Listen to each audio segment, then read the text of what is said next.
ഒരു ബിസിനസ് ആരംഭിക്കണം, പക്ഷേ ബാധ്യത ലിമിറ്റ് ചെയ്യണം. പ്രൈവറ്റ് ലിമിറ്റഡോ അല്ലെങ്കിൽ ലിമിറ്റഡ് ലയബിലിറ്റി പാർട്ട്ണർഷിപ്പോ പോലെ ബാധ്യത ലിമിറ്റ് ചെയ്യണം, ലിമിറ്റഡ് ലയബിലിറ്റി ആക്കണം.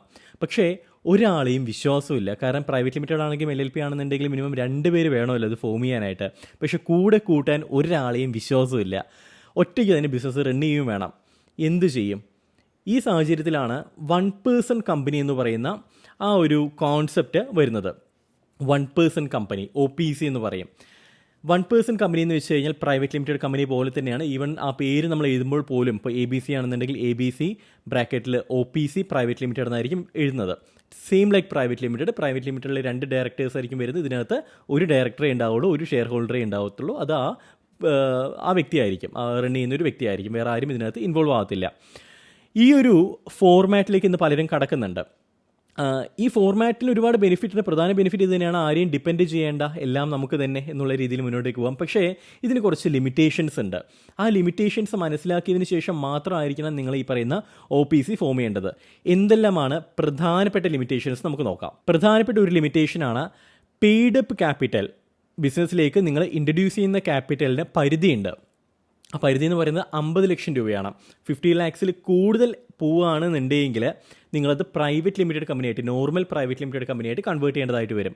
മാത്രമല്ല ടേൺ ഓവറിൽ വർഷമുണ്ടാവുന്ന വിറ്റുവരവിലും ലിമിറ്റേഷൻ ഉണ്ട്. ആ ലിമിറ്റേഷൻ എന്ന് പറയുന്നത് 2 കോടി രൂപയാണ്. അപ്പോൾ 2 കോടി രൂപയിൽ കൂടുതലാവുകയാണെന്നുണ്ടെങ്കിൽ എഗെയിൻ നിങ്ങൾ ഈ പറയുന്ന 1 person company to private limited കമ്പനിയിലേക്ക് കൺവേർട്ട് ചെയ്യണം. ഇനി ഫണ്ടിങ്ങിലേക്ക് വരികയാണെന്നുണ്ടെങ്കിൽ നിങ്ങൾക്ക് ക്യാപിറ്റൽ റേസ് ചെയ്യണമെന്നുണ്ടെങ്കിൽ ആ കൂടി നിങ്ങൾക്ക് ആശ്രയിക്കാൻ കഴിയുന്നത് സ്വന്തം കീശയെ മാത്രമാണ്. കാരണം സ്വയം പൈസ എടുത്ത് സ്വയം ബിസിനസ് ചെയ്യുന്നു. അല്ലെങ്കിൽ നിങ്ങൾക്ക് ലോണിനെ ഡിപ്പെൻഡ് ചെയ്യാം, ഇൻസ്റ്റിറ്റ്യൂഷൻ ലോൺസ് നിങ്ങൾക്ക് എടുക്കാനായിട്ട് കഴിയും. അതല്ലാതെ ഷെയർസ് കൊടുത്തുകൊണ്ട് കാശ് വാങ്ങുന്ന പരിപാടി, ഇൻവെസ്റ്റേഴ്സിന് സ്വീകരിക്കുന്ന പരിപാടി ഇതിനകത്ത് നടക്കത്തില്ല. കാരണം ഇത് ഒരാളാണ് റൺ ചെയ്യുന്നത്. ഇതിനകത്ത് ഒരു ഷെയർ ഹോൾഡറേ ഉള്ളൂ, ഒരു ഡയറക്ടറേ ഉള്ളൂ. ഒരിക്കലും നിങ്ങൾക്ക് പുറമേ നിന്നും ഫണ്ട് സ്വീകരിക്കാനായിട്ട്, മറ്റൊരു പാർട്ടിയിൽ നിന്ന് ഫണ്ട് സ്വീകരിക്കാനായിട്ട് കഴിയത്തില്ല. അത് വലിയൊരു ലിമിറ്റേഷനാണ് ഈ പറയുന്ന OPCയെ സംബന്ധിച്ചിടത്തോളം, പ്രൈവറ്റ് ലിമിറ്റഡിനെ കമ്പയർ ചെയ്യുന്ന സമയത്ത്. ഇനി ഏതൊരു ലിമിറ്റഡ് സ്ഥാപനത്തെ സംബന്ധിച്ചിടത്തോളം അതിൻ്റെ പ്രധാനപ്പെട്ട ഫീച്ചേഴ്സിലൊന്ന് സസഷൻ പ്ലാനിംഗ് ആണ്. എന്ന് വെച്ച് കഴിഞ്ഞാൽ ബിസിനസ് കണ്ടിന്യൂസ് ആയിട്ട് മുന്നോട്ടേക്ക് പോയിക്കോളും.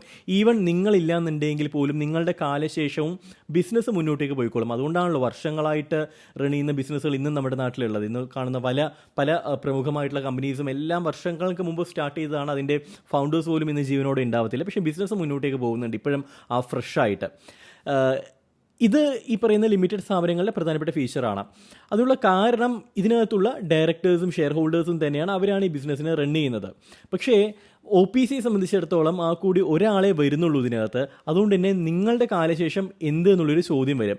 ഇവിടെയാണ് നോമിനി ഡയറക്ടേഴ്സിനെ നിങ്ങൾ ഇതിനകത്ത് ആഡ് ചെയ്യേണ്ടത്. ഒരു നോമിനിയായിട്ട് ഒരു ഡയറക്ടറിനെ നിങ്ങൾ ഇതിനകത്ത് ആഡ് ചെയ്യണം. അയാൾക്ക് വലിയ പ്രത്യേകിച്ച് ഡ്യൂട്ടീസ് ഒന്നും ഉണ്ടാവത്തില്ല.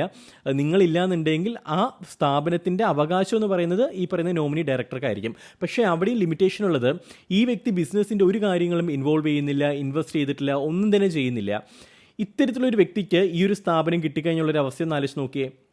അതായത് നിങ്ങൾ നല്ല രീതിയിൽ ബിസിനസ്സിന് മുന്നോട്ടേക്ക് കൊണ്ടുപോകുന്നുണ്ട്, നല്ല രീതിയിൽ ടേൺ ഓവർ ഉണ്ടാക്കുന്നുണ്ട്, നല്ല രീതിയിൽ ഇൻവെസ്റ്റ് ചെയ്തിട്ടുണ്ട്, ഒരുപാട് ഡീലേഴ്സുമായിട്ട് നിങ്ങൾ കോൺട്രാക്റ്റിൽ ഏർപ്പെട്ടിട്ടുണ്ട്, നിങ്ങൾ മരിച്ചു പോവുകയാണ്. അപ്പോൾ നിങ്ങളുടെ മക്കളുടെ പേരിലാണ് ഈ പറയുന്ന മക്കളെയാണ് ഈ നോമിനി ഡയറക്ടറായിട്ട് ആഡ് ചെയ്തിട്ടുള്ളത്. മക്കൾ ഇതിലൊന്നും ഇടപെടുന്ന ഒരു വ്യക്തിയല്ല, ജസ്റ്റ് ഒരു നോമിനിയായിട്ട് മാത്രം ആഡ് ചെയ്തിട്ടുള്ളൊരു വ്യക്തിയാണ്.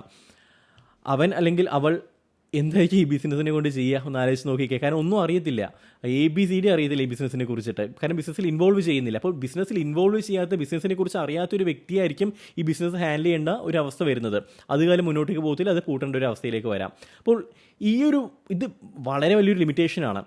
അപ്പോൾ എപ്പോഴും പേഴ്സണലി ഞാൻ സജസ്റ്റ് ചെയ്യുന്നത്, ഈവൻ നിങ്ങൾ ഡമ്മി ആയിട്ടാണെന്നുണ്ടെങ്കിൽ ഫാമിലിയിലെ ഒരാളെയും കൂടി ആഡ് ചെയ്തിട്ട് ഒരു പ്രൈവറ്റ് ലിമിറ്റഡ് കമ്പനിയായിട്ട് ഫോം ചെയ്യുക. ഒരു 1% മറ്റു ഷെയർ മാത്രം നിങ്ങൾ കൊടുത്താൽ മതി. ഡമ്മി ആയിട്ട് നിങ്ങൾ ആഡ് ചെയ്തോളൂ. കാരണം നമ്മൾ എക്സ്പെൻസ് നോക്കുന്ന സമയത്ത് വലിയ വ്യത്യാസങ്ങളൊന്നും വരുന്നില്ല. ഇതിനകത്ത് 2 പ്രൈവറ്റ് ലിമിറ്റഡിൽ 2 ഡയറക്ടേഴ്സ് വരുന്നുണ്ട്, 2 ഷെയർ ഹോൾഡേഴ്സ് വരുന്നുണ്ട്. 1 പേഴ്സൺ കമ്പനിയിൽ ഒരാളെ വരുന്നുള്ളൂ. സോ ഒരാളെ അഡീഷണൽ ആഡ് ചെയ്യാനായിട്ടുള്ള ആ ഒരു എക്സ്പെൻസ് മാത്രം, അവർക്കുള്ള ഡിജിറ്റൽ സിഗ്നേച്ചറിൻ്റെ ഡിന്നിൻ്റെയും അങ്ങനെയുള്ള എക്സ്പെൻസ് മാത്രമായിരിക്കും അതിനകത്ത് വരുന്നത് അഡീഷണൽ ആയിട്ട്. വർഷം തോറും വരുന്ന ഫയലിങ്സ് എല്ലാം സെയിം തന്നെയാണ്. കംപ്ലയിൻസസ് എല്ലാം നമ്മൾ IT ഫയലിങ്സും ROC ഫയലിങ്സും എല്ലാം എങ്ങനെയാണ് ഒരു പ്രൈവറ്റ് ലിമിറ്റഡ് കമ്പനിയിൽ ചെയ്യുന്നത് അതുപോലെ തന്നെയാണ് ഇവിടെയും ചെയ്യേണ്ടത്. സോ അതുകൊണ്ട് തന്നെ ഒട്ടും തന്നെ വ്യത്യാസം വരുന്നില്ല. ഈ സാഹചര്യത്തിൽ ഫാമിലി മെമ്പേഴ്സിന് ഒരാൾ കൂടി ആഡ് ചെയ്തിട്ട് നിങ്ങൾക്ക് ചെയ്യാൻ കഴിയുകയാണെന്നുണ്ടെങ്കിൽ അതായിരിക്കും ഏറ്റവും ഉചിതമായിട്ടുള്ള ഒരു മാർഗ്ഗം എന്ന് പറയുന്നത്. എന്ന് വെച്ചാൽ OPs നിങ്ങൾ ഒരിക്കലും എടുക്കരുത് എന്നല്ല ഞാൻ പറയുന്നത്. ഈ പറയുന്ന ലിമിറ്റേഷൻസ് ഉണ്ട് എന്ന് മനസ്സിലാക്കിക്കൊണ്ട് മാത്രം നിങ്ങൾ OPC 1% കമ്പനി ചൂസ് ചെയ്യുക. ഈ ലിമിറ്റേഷൻസ് ഒന്നും എന്നെ ബാധിക്കുന്നൊരു പ്രശ്നമില്ല, എനിക്ക് ഇതിൽ യാതൊരു ഞാൻ ഒട്ടും കെയർ ചെയ്യുന്നില്ല എന്നുള്ളൊരു ചിന്തയുണ്ട് എങ്കിൽ, എന്നുള്ളൊരു ഉറപ്പുണ്ടെങ്കിൽ നിങ്ങൾ ഡെഫിനറ്റ്ലി OPC ആയിട്ട് മുന്നോട്ടേക്ക് പോയിക്കോളൂ. ഓക്കെ. അപ്പോൾ ഏതൊരു സ്ഥാപനം പക്ഷേ നിങ്ങൾ സ്റ്റാർട്ട് ചെയ്യുന്ന സമയത്താണെന്നുണ്ടെങ്കിലും ഈ പറയുന്ന 1% കമ്പനി അല്ലെങ്കിൽ പ്രൈവറ്റ് ലിമിറ്റഡ് കമ്പനി അല്ലെങ്കിൽ limited liability company, limited liability partnership, ഇതിൽ ഏത് വേണമെന്നുള്ളത് വളരെ കൃത്യമായിട്ട് നിങ്ങൾ മനസ്സിലാക്കിയതിന് ശേഷം മാത്രം ഞങ്ങളെപ്പോലുള്ള കൺസൾട്ടൻസിനെ കണക്ട് ചെയ്ത് പഠിച്ച് മനസ്സിലാക്കിയതിന് ശേഷം മാത്രം നിങ്ങൾ ഏത് വേണമെന്ന് ഡിസൈഡ് ചെയ്യുക. വെറുതെ പേര് കേൾക്കാൻ 1% കമ്പനി കൊള്ളാം അല്ലെങ്കിൽ പ്രൈവറ്റ് ലിമിറ്റഡ് കമ്പനി ആഹാ അന്തസ് എന്ന് പറഞ്ഞ് മാത്രം നിങ്ങൾ ഒരിക്കലും ഒരു കമ്പനി ചൂസ് ചെയ്യരുത്. അങ്ങനെ ചൂസ് ചെയ്ത് കഴിഞ്ഞാൽ കുറേ കാലങ്ങൾ കഴിയുന്ന സമയത്ത് നിങ്ങൾ തന്നെ പറയും ഈ പ്രൈവറ്റ് ലിമിറ്റഡ് കമ്പനിയൊക്കെ വൻ തട്ടിപ്പാണ്, കാരണം ഇതൊന്നും നമ്മളെ കൊണ്ട് നടപ്പാക്കുന്ന കേസല്ല എന്ന് നിങ്ങൾ തന്നെ പറയുന്നൊരു അവസ്ഥയിലേക്ക് വരും. അപ്പോൾ അത് ഒഴിവാക്കാനായിട്ട് എപ്പോഴും നല്ലൊരു കൺസൾട്ടേഷൻ എടുത്തതിന് ശേഷം മാത്രം ഡിസൈഡ് ചെയ്യുക ഇത് വേണമെന്നുള്ളത്. നിങ്ങൾക്ക് 1% കമ്പനിയോ ലിമിറ്റഡ് ലയബിലിറ്റി പാർട്ട്ണർഷിപ്പോ പ്രൈവറ്റ് ലിമിറ്റഡ് കമ്പനിയോ ഇത്തരത്തിൽ ഏത് ഫോർമാറ്റിലുള്ള കമ്പനി ഫോം ചെയ്യണമെന്നുണ്ടെങ്കിലും ഡെഫിനറ്റ്ലി ഞങ്ങളെ കണക്ട് ചെയ്യാവുന്നതാണ്. ലീഗൽ കംപ്ലയൻസസ് എല്ലാ കാര്യങ്ങളും നമ്മൾ ചെയ്യുന്നതായിരിക്കും. ലീഗൽ രജിസ്ട്രേഷൻസ് ഏത് വേണമെന്നുണ്ടെങ്കിലും, ട്രേഡ് മാർക്ക് ആണെങ്കിലും ISO ആണെന്നുണ്ടെങ്കിലും ഇത്തരത്തിൽ കമ്പനിയുമായി ബന്ധപ്പെട്ട ലൈസൻസ് പ്രൊസീജിയേഴ്സ് എല്ലാം തന്നെ നമ്മൾ ചെയ്യുന്നുണ്ടാകും. ഡെഫിനറ്റ്ലി ഞങ്ങളെ കണക്ട് ചെയ്യാവുന്നതാണ്. മറ്റൊരു വിഷയമായിട്ട് കാണാം. അതുവരെ Siju Rajan signing off. Good bye.